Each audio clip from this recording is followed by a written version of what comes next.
Hi, I'm Maddie. Have you ever considered if it's possible to fly without wings? We have just about mastered the art of flight utilising wings, but some animals can take to the air without them. Ballooning spiders are the perfect example. These tiny aeronautical arachnids can travel for miles through the air. But how? Just like these balloons, they rely on wind currents to get about. This enormous balloon gets airborne by filling its canopy with hot air. But of course, spiders don't quite have the same technology. Instead, they climb to the top of nearby foliage and use it as a launch pad. They do something called tiptoeing, which is where they stand upright and put their bums in the air and release a long strand of gossamer silk. Just like the canopy of a balloon, the silk is incredibly lightweight. A spider, only a few millimetres across, can release a strand of silk a metre long.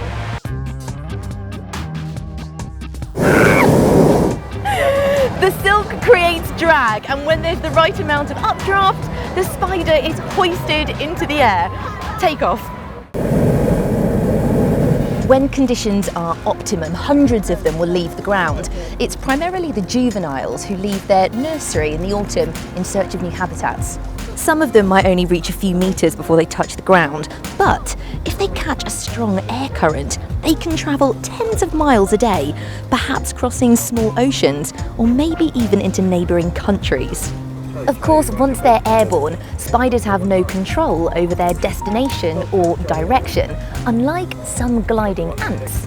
This remarkable footage was taken by Steve Yanoviak in Peru to show how ants who live high in the canopy can glide back down to the trunk of their tree. It's thought they do this to avoid hitting the forest floor because quite obviously it would cause injury, but also it would leave them exposed to predators and it would use up a lot of energy for them to climb back up to their colony.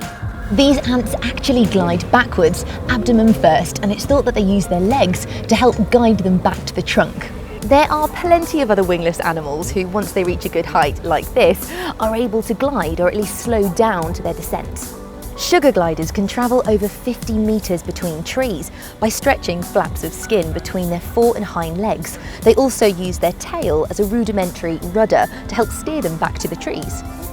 But there are many less obvious examples too.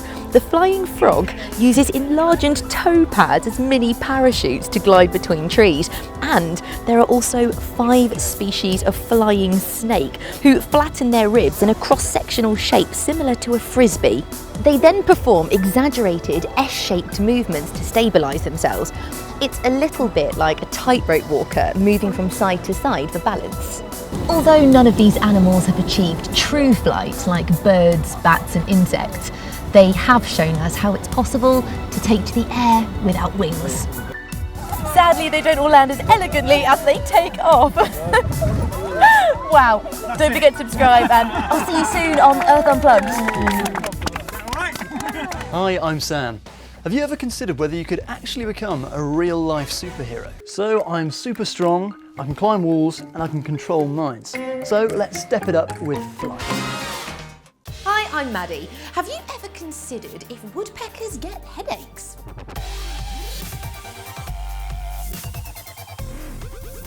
A great spotted woodpecker can hit its bill against a hard surface 20 times per second.